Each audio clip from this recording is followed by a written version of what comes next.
हर 60 second में एक भारतीय प्रतिभा देश छोड़ रही है।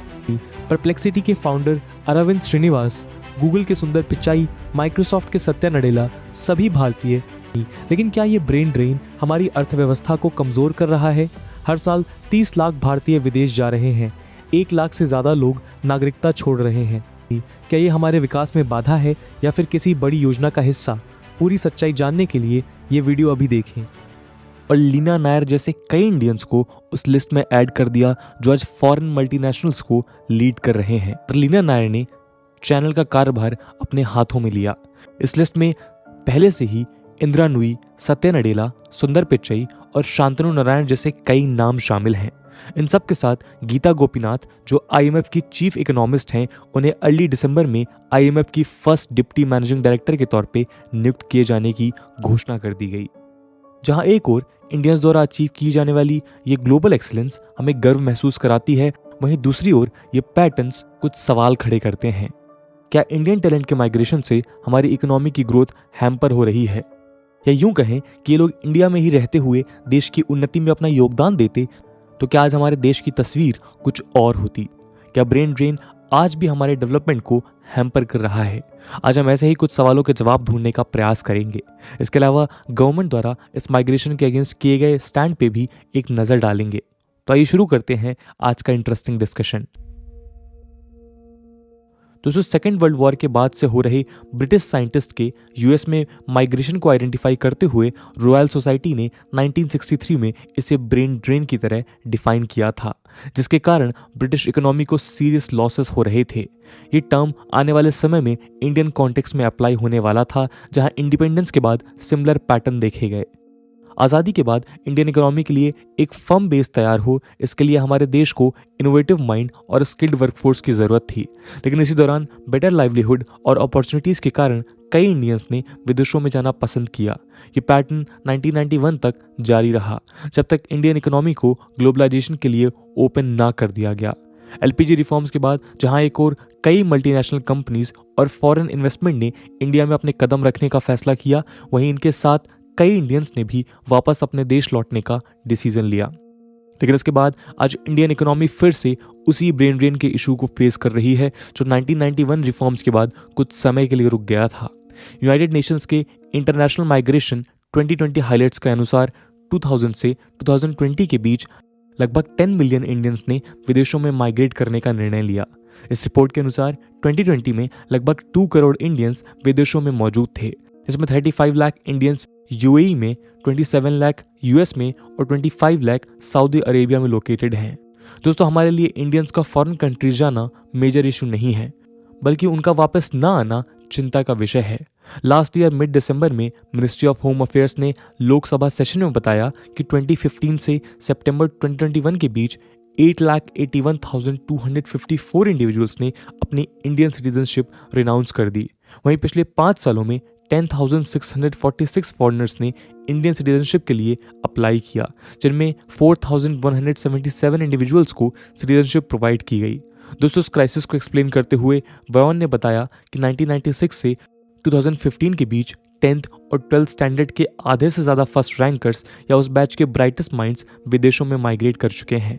इसके अलावा फॉरेन लर्निंग के लिए इंडियन गवर्नमेंट द्वारा प्रोवाइड किए गए स्कॉलरशिप्स, जिन्हें ये सोचकर प्रोवाइड किया गया था कि ये स्टूडेंट्स फॉरेन कॉलेजेस में अपनी पढ़ाई कर वापस देश में आकर अपना योगदान देंगे, उन स्टूडेंट्स के फॉरेन कंट्रीज में सेटल डाउन होने से वेस्ट होता नजर आया। साथ ही association chambers of commerce and industry of India यानी ASSOCHAM द्वारा की गई एक स्टडी में पाया गया कि एक हायर एजुकेशन के लिए स्टूडेंट के बाहर जाने से हमारे देश को हर साल लगभग $17 बिलियन के रेवेन्यू का लॉस हो रहा है। दोस्तों, ये प्रॉब्लम का केवल एक साइड है। स्टूडेंट के साथ कई हाई नेटवर्थ इंडिविजुअल्स ने भी विदेशों में शिफ्ट होना शुरू कर दिया है। मॉर्गन स्टैनले द्वारा 2018 में पब्लिश्ड एक रिपोर्ट के अनुसार 2014 के बाद से 2300 मिलियनियर्स इंडिया से माइग्रेट कर चुके हैं। Global wealth migration review report के अनुसार केवल 2019 में ही 7,000 मिलियनियर्स ने इंडिया से माइग्रेट करने का फैसला लिया था, जिससे देश को टैक्स रेवेन्यू में बिलियंस के लॉसेस हुए। ब्रेन ड्रेन के इम्पैक्ट को इंटेंसिफाई करते हुए इंडिया से स्किल्ड वर्कर्स और प्रोफेशनल्स भी माइग्रेट कर रहे हैं। क्लिनिकल ऑर्थोपेडिक्स और रिलेटेड रिसर्च द्वारा पब्लिश्ड एक रिपोर्ट में इस बात को मेंशन किया गया कि इंग्लैंड के नेशनल हेल्थ सर्विसेज के 30% फिजिशियंस इंडियन डिसेंट के हैं। हम प्रोफेशनल्स के माइग्रेशन को इस डेटा से और बेहतर समझ सकते हैं कि जहां एक और इंडिया में हर 2400 इंडिविजुअल्स के लिए एक डॉक्टर अवेलेबल है, वहीं यूएस में 1325 अमेरिकन के लिए एक इंडियन डॉक्टर अवेलेबल है। इसके अलावा IT professionals, scientist, engineers, scholars और कई ऐसे प्रोफेशनल्स हैं जिनसे जुड़े डेटा को यदि एनालाइज किया जाए तो ये जाना जा सकता है कि जहां एक और इंडिया इन प्रोफेशनल एक्सपर्टीज की डेफिशिएंसी से जूझ रहा है, वहीं इंडियंस मास नंबर में फॉरेन कंट्रीज में सर्व कर रहे हैं। दोस्तों, इंडिया से होने वाले इस लार्ज स्केल माइग्रेशन के वेरियस सोशल और इकोनॉमिक कॉजेज हैं। आइए हम अगले सेक्शन में उन कारणों को समझते हैं जिनसे प्रभावित होकर इंडियंस देश में रहने की जगह माइग्रेट करने के लिए इन्फ्लुएंस होते हैं। दोस्तों, समय के साथ इंडियंस की कॉम्पिटेंस, लिंग्विस्टिक प्रोवेस और हायर लेवल ऑफ एजुकेशन से कई कंट्रीज अट्रैक्ट हुई हैं और उन्होंने अपने वीज़ा रूल्स को इंडिया से टैलेंट अट्रैक्ट करने के लिए सिंपल बनाया है। इंडिया से होने वाले माइग्रेशन के रीजन्स को हम दो फैक्टर्स के तहत कैटेगराइज कर सकते हैं, push factors and pull factors. दोस्तों, पुश फैक्टर्स उन कारणों को कहा जाता है जो हमारे देश के अंदर जनरेट हुए। एग्जाम्पल के तौर पे इंडिया में हायर एजुकेशन अपॉर्चुनिटीज़ की कमी, यूनिवर्सिटीज़ और कॉलेजेस के बढ़ते हुए कट ऑफ्स और टफ होते कॉम्पिटिशन्स ने इंडिया में हायर एजुकेशन का एक्सेस कठिन बना दिया है। हमारे देश में जिस रफ्तार से जनसंख्या बढ़ी, उन्हें एजुकेट करने के लिए क्रेडिबल इंस्टीट्यूशंस उस स्पीड से डेवलप नहीं हो पाए और हमें ये बात एक्सेप्ट करनी होगी। लैक ऑफ इंस्टीट्यूशंस के कारण इंडियन स्टूडेंट आज फॉरेन कंट्रीज की ओर अट्रैक्ट हो रहे हैं जहां उन्हें बेटर स्किल और नॉलेज मिल सकती है। इंडिया में रिसर्च को सपोर्ट करने के लिए गवर्नमेंट जीडीपी का 0.7% स्पेंड करती है। आंकड़ों के मुताबिक ब्रिक्स देशों में इंडिया रिसर्च फाइनेंस में सबसे लोवेस्ट पोजीशन पे है। अपनी रिसर्च को कंटिन्यू करने के लिए वो इंडिविजुअल्स जो इस फील्ड से जुड़े हैं वो दूसरी कंट्रीज की ओर अट्रैक्ट होना पसंद करते हैं। इंडिया में लोअर वेजेस भी एक बड़ा कारण है जिससे इंडिया की young labour force better rewards के सर्च में माइग्रेट करती है। परचेजिंग पावर पैरिटी की टर्म्स में एक यूएस एकेडमिक प्रोफेशनल अपने इंडियन काउंटर पार्ट से 6 टाइम्स ज़्यादा अर्न करता है। यह आंकड़ा मैनेजमेंट में 3 टाइम्स और आईटी में 2 टाइम्स है। दोस्तों, जहां एक और ये सवाल ज़रूरी है कि क्यों इंडियंस आज माइग्रेट कर रहे हैं, वहीं ये सवाल भी अहम है कि क्या वो इंडियंस आज देश वापस आने का फैसला करते हैं तो हमारे सिस्टम में उन्हें एब्जॉर्व करने के लिए सफिशिएंट जॉब्स हैं। इसका जवाब है शायद नहीं। हमारा जॉब मार्केट आज उस हद तक खुद को एक्सपैंड करने में नाकामयाब रहा है जिसमें वो हाई स्किल्ड जॉब सीकर्स को अकोमोडेट कर ग्लोबल कॉम्पिटिटिव सैलरीज दे सके। इसके labour bureau job creation data के अनुसार इंडिया में new job creation labour intensive sectors में तेजी से कम हुई है।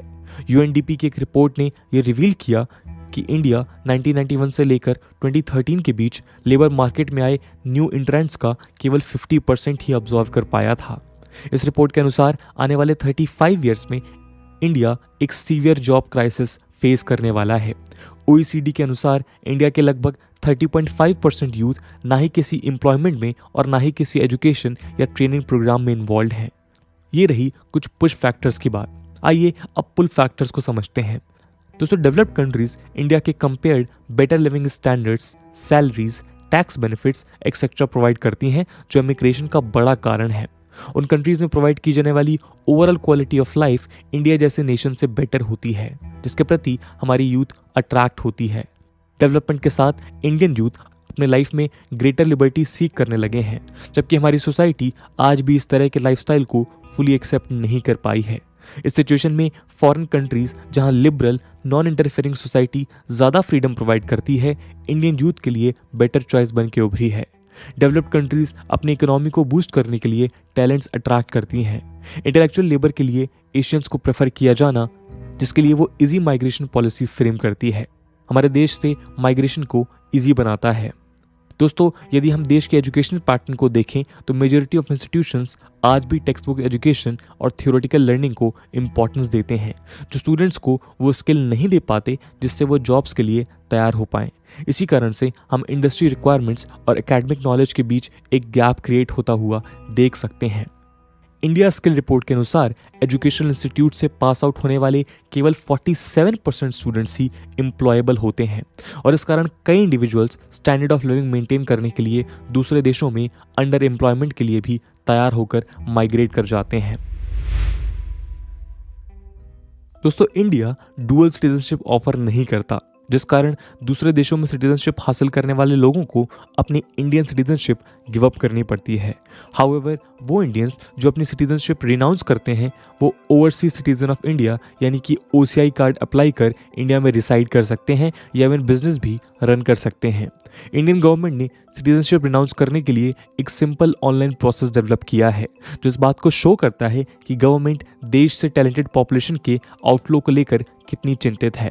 इसका एक बड़ा कारण है कि रेमिटेंसेस और इन्वेस्टमेंट के जरिए ये प्रवासी इंडिया को एक ह्यूज फाइनेंशियल एसेट की तरह नजर आते हैं। NRI रेमिटेंसेस इंडिया के फॉरेक्स रिजर्व में एक मेजर कंट्रीब्यूटर रहा है। इंडिया आज वर्ल्ड वाइड रेमिटेंसेस का लार्जेस्ट रेसिपिएंट है।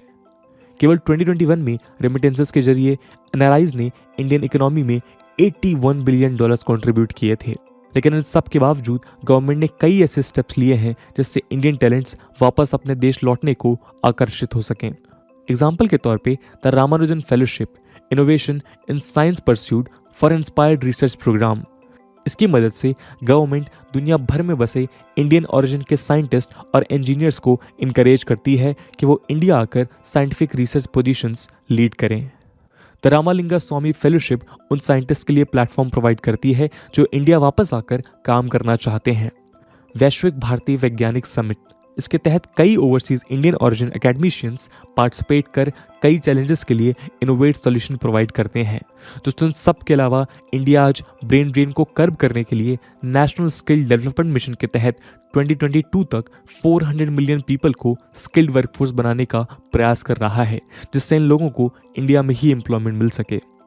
इसके साथ आज इंडियन गवर्नमेंट इंडियन इकोनॉमी को फर्दर प्राइवेटाइज करते हुए उन इंडिविजुअल्स को अपॉर्चुनिटीज प्रोवाइड करने का प्रयास कर रही है जो लैक ऑफ ऑप्शंस के कारण फॉरेन कंट्रीज में सेटल डाउन होना चाहते हैं और वहां अपने बिजनेसेस को स्टैब्लिश करना चाहते हैं। इन एफर्ट्स के कारण हम आज ease of doing business rank में इंडिया के इंप्रूव होते हुए परफॉर्मेंस को देख सकते हैं। दोस्तों, इंडिया को ऐसे सिस्टमैटिक चेंजेस की जरूरत है जिससे ऐसा ओवरऑल इन्वायरमेंट बने जो टैलेंटेड इंडिविजुअल्स को देश में स्टे करने के लिए मोटिवेट कर सके। कुछ समय पहले ही एक न्यूज़ चर्चा में थी जहां गुजरात का एक परिवार कनाडा के थ्रू US में एंटर करने के प्रयास में ठंड से मारा गया। 4 लोगों के इस परिवार में एक 11 साल की बच्ची और 3 साल का बच्चा शामिल था। आज हमारे देश को ज़रूरत है ऐसे माइग्रेशंस को डीमोटिवेट करे। इस माइग्रेशन को कर्ब करने के लिए गवर्नमेंट को एजुकेशन, एम्प्लॉयमेंट, इकोनॉमी और सोशल ऑर्डर पे काम करने की ज़रूरत है, जिससे माइग्रेशन के पुश फैक्टर्स को रिड्यूस किया जा सके। इसके अलावा फॉरेन्स में रेसिडेंट इंडियंस के लिए बेटर इंसेंटिव्स और अपॉर्चुनिटीज़ इंडिया में डेवलप किए जाएं तो उम्मीद है कि इससे इंडियंस का रिजर्व माइग्रेशन इंक्रीज होगा। यदि गवर्नमेंट अपने एफर्ट्स के जरिए इंडिया से होने वाले माइग्रेशन को रोकने में सक्षम होती है तो इससे न केवल हमारे देश को टैलेंटेड वर्कफोर्स मिलेगा बल्कि एक्सपर्टीज़ के प्रेजेंस में हमारे देश की डेवलपमेंट फर्दर बूस्टअप हो पाएगी। तो दोस्तों, ये थी कहानी भारत में होने वाले ब्रेन ड्रेन की। इस पूरे मुद्दे को लेकर आपका क्या ओपिनियन है कमेंट सेक्शन में ज़रूर बताइएगा। आज की वीडियो के लिए इतना ही। आई होप आपको वीडियो पसंद आई होगी और अगर पसंद आई है तो अपने दोस्तों के साथ शेयर करना मत भूलिएगा। हम मिलते हैं अगले वीडियो में, तब तक के लिए जय हिंद, जय भारत।